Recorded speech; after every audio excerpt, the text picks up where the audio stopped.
What's up, guys? It's your girl, Dedicated Diva, and I am back with another homeschooling minute. Now, I need for you guys to give me about 5 minutes just for me to get through this. I'm going to tell you my view on homeschooling, how I got into it, and why it's so important that you have patience. Now, I probably need to start with patience. Due to everything that's going on, you or almost everyone is homeschooling their kiddos. It's so important that you have patience because basically, if you don't have any patience, that's going to rub off on your child or children, and you don't want that to happen. When I first got into homeschooling, I was only homeschooling, or my son was going to virtual school online, and I knew that I was going to have that patience. I knew that I was going to have that patience. Let me put it like that. Going into it, must know that you're gonna have to have patience or it's not gonna work. You're gonna set them up for failure. You're not setting yourself up for failure unless and they just don't do it and they come up truant and you end up getting into some type of trouble. That's a whole nother ball game. But you have to have patience because if they notice that you have patience, they're gonna have patience and they're not gonna be so scared to come to you. Maybe if they may be having a technical problem and they were one of the kiddos that were forced into homeschooling, and if they're having some type of problem and they know that you are always uptight and something is always wrong, and every time homeschooling or virtual school or online school is brought up, you are always mad, they're not going to say anything to you, and you are setting them up for failure because if they can't talk to you about anything revolving around school, what do you think going to happen? Their grades going to slowly start to drop. They're going to be frustrated, and it will take forever to get a child out of being frustrated. Trust me, I know. Now, that being said, I started homeschooling my son when he was in the 6th grade with our county's virtual school. Now, when I tell you guys, that was almost like homeschool, like the traditional homeschooling. When I tell you the only time that a teacher really, when, how can I say this? Because I almost became frustrated. Whenever he spoke to a teacher, it was only during like a test time. So that was our first interactions, virtual school and homeschooling, whatever you want to call it. Now, I call it a thousand different things, guys. And when you boys, when it all comes down, it's homeschooling because they're at home going to school. But yeah, he was in the 6th grade with the county's virtual school. In his 7th grade, he was with that same virtual school. And when my daughter started going to school in kindergarten, I knew that I wanted to put her in, an online school. And we started going through K-12. And once I seen that it was gonna go all right with her, and her first week, was great, I put my son over in K-12. So he came out of our county's virtual school into the online public school, through K-12. Now, with K-12, everything went fine. With our state, it wasn't the best, but it went it went really good. It had, let's see, I would say it was about 85% pros, and the 15%, the cons were you could deal with them, but someone was just like, no, I'm not willing to do this for that long. Now, the reason why in 6th grade I knew that my son was not, but he wasn't any longer going to go to any school here in our county because the school, the neighborhood school, let me put it like that, was horrible. Kids got into fights with adults. We had 3 or 4 principals that quit, and most of the schools that's in this city is failing. It's only maybe 2 or 3 that's within this city that was not failing.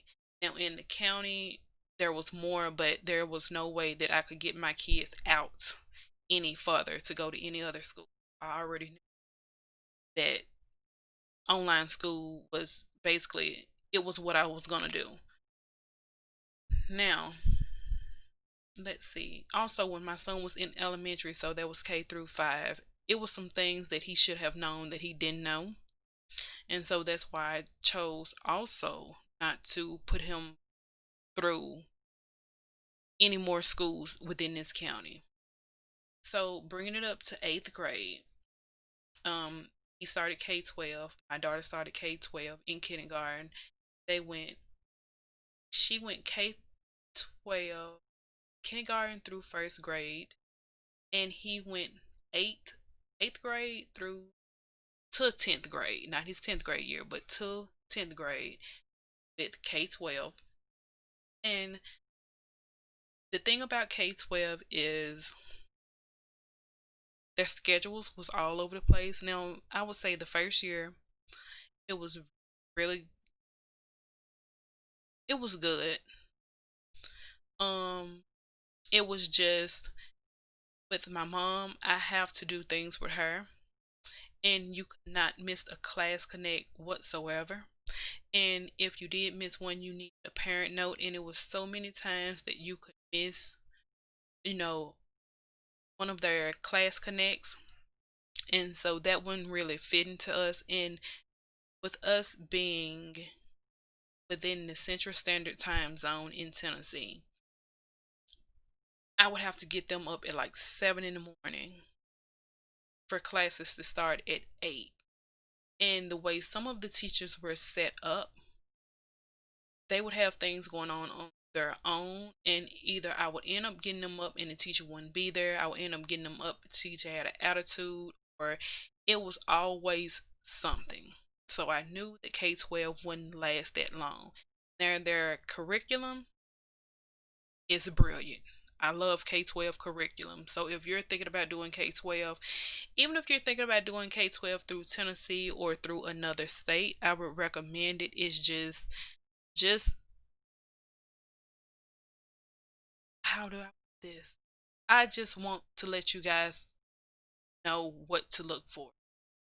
Now, they have a whole different set of people coming in for the K-12 um Tennessee portion of everything, but it's just some things got unbearable. Let me put it like that. Now they are doing things through another online school. I won't say which one that is. And that's going much, much better. You guys will probably be able to tell by what I say, but with the one that they're with now, you can watch the recordings over to any live lessons at any time.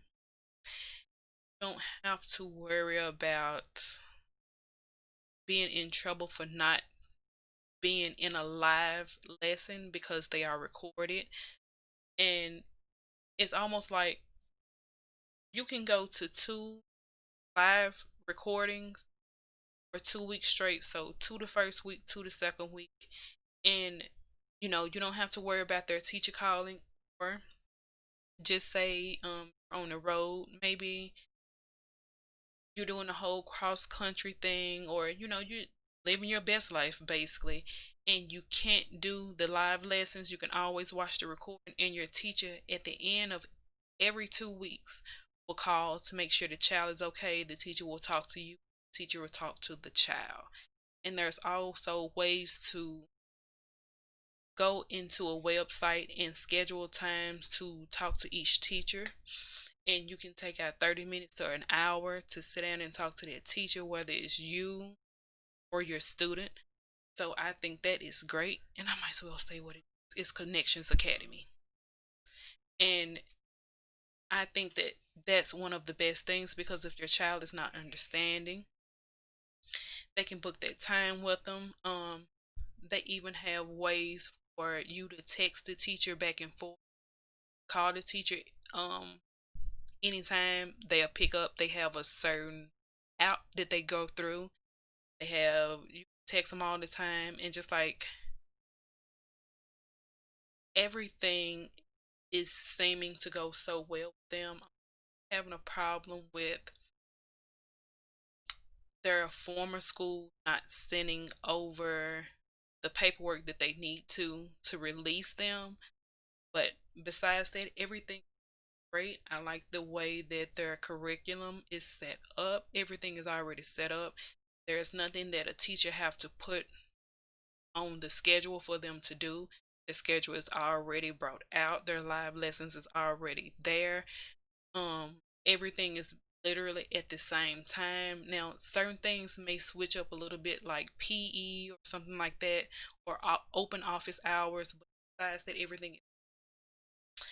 Now, that was my view on schooling. Now, it's different types of line, whatever you want to call it, schooling. There's the public school. K-12 has it, and Connections Academy has it. There's the public school tuition free. It's basically where you can enroll them like you would enroll them in any other brick and mortar school, and they can get started. Now, when you are doing options like this, if you don't register them early enough, you would have to have your own computer. Now, some schools like K-12, and I believe Connections does it also, they will send you out a laptop, and they will send you out the things that you need. They will send you out books and whatever your child needs. Now, regardless of if they don't send your child out a laptop, your child will still get the books and all that stuff that's needed for their classes. And I would like to say, how long school is going on? 2 or 3 weeks now for us. And even though my daughter, she's in the second grade, even though she has not gotten all of her equipment, like all of her books and different things like that, their curriculum online is so, I don't even know the right word for it. It's so good that we've really not noticed the difference. And literally, I go out to get anything that I feel like they're going to need, like the notebooks and pencils, paper, different things like that. So I go out to get that. And let's see. Next thing is a private school. It's tuition based. I know K-12 has those. I haven't looked that far into Connections Academy. I just knew that they were going to be the next thing if I didn't stay with K-12. That's how I know about them.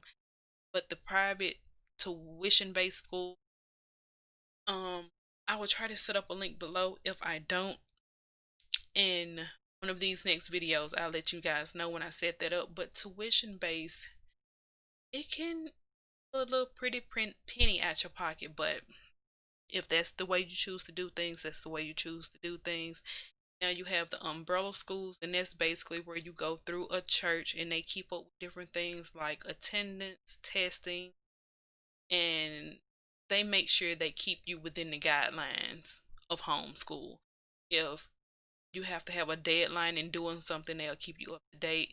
They keep up with your attendance, so you won't have to worry about doing it. They'll do it for you.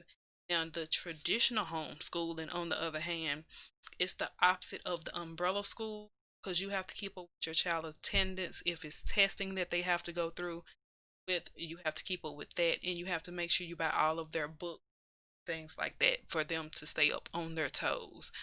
If you're not just buying something through like K-12. Now, with K12.com, you can buy books and everything through them if you're going to go the traditional homeschooling route.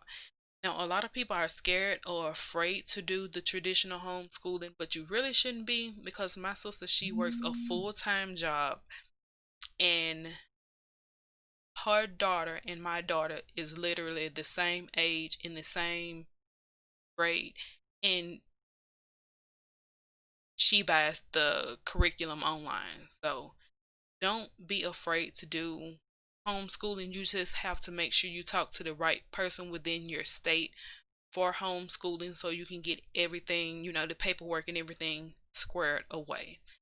So, yeah, guys, that was it for my view on homeschooling, why I started, and I welcome you guys here to this channel. Please make sure you like, share, and subscribe. And I'll be bringing you guys more just tips.